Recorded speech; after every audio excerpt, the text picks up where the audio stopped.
अस्सलाम वालेकुम अज़ीज़ तलबा और तालबात। उम्मीद है कि आप सब अपने अपने घरों में खैर वाफियत से होंगे। प्यारे बच्चों, जमात सातवीं, हमारा मज़मून है उर्दू और हमारा मौजू है आज का श्री रामचंद्र जी। श्री रामचंद्र जी के बारे में चूँकि हमने कल भी पढ़ा, या आपका रिवीजन चल रहा है ऑफलाइन सेशन में, आपका फिर से खैर मकदम। प्यारे बच्चों, हमने पढ़ा था कि रामचंद्र जी फर्माबरदार थे। नेकी, ईमानदारी और सच्चाई का जज्बा उनके दिल में आत्म मौजूद था। अपने वालिदैन के हुक्म की तामील और अयोध्या को छोड़कर बनवास के हुक्म के लिए निकल पड़े अपने बाप के हुक्म से। रामचंद्र जी अपने बाप का हुक्म पूरा करना चाहते थे, लेकिन उन्होंने भरत की फरमाइश ठुकरा दी और अयोध्या वापस आने से इनकार कर दिया। तो हम इसे आगे पढ़ेंगे, पेज नंबर 38-39। तो बच्चों, भारत को मायूसी हुई कि भारत रामचंद्र जी की खड़ाऊ अपने साथ ले आए, यानी वो चप्पलें जो लकड़ी की बनी होती थी, जूतियाँ, उनको बोलते हैं लकड़ी की बनी हुई जूती, ठीक है।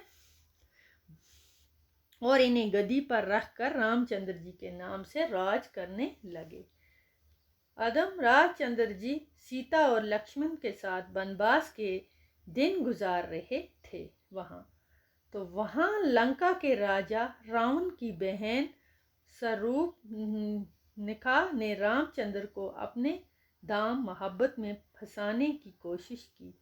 इस पर खफा होकर रामचंद्र जी के भाई लक्ष्मण ने उसकी नाक काट ली। उसे गुस्सा आया और उसकी नाक काट ली उसने। ये देखकर रावण को गुस्सा आ गया और वो बैस बदल कर जंगल में रामचंद्र जी को कुटिया के पास पहुंचाया। फिर सीता को जब अकेला पाया तो वहां से उनको उठाकर लंका ले गए।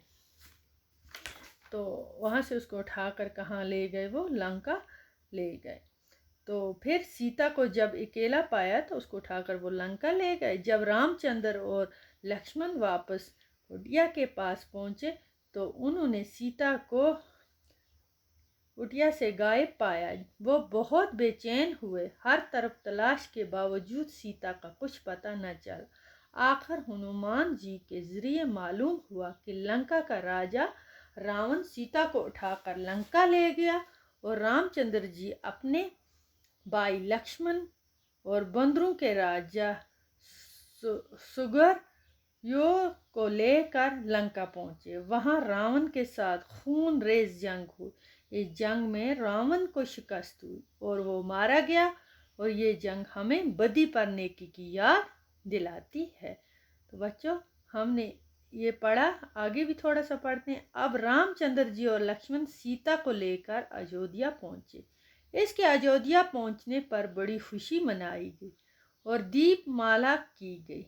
भरत ने राज गद्दी रामचंद्र जी को सौंप दी और रामचंद्र जी राजा बनकर तख्त पर बैठ गए और राज करने लगे।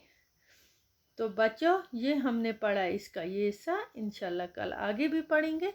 तब तक के लिए खुदा हाफिज़।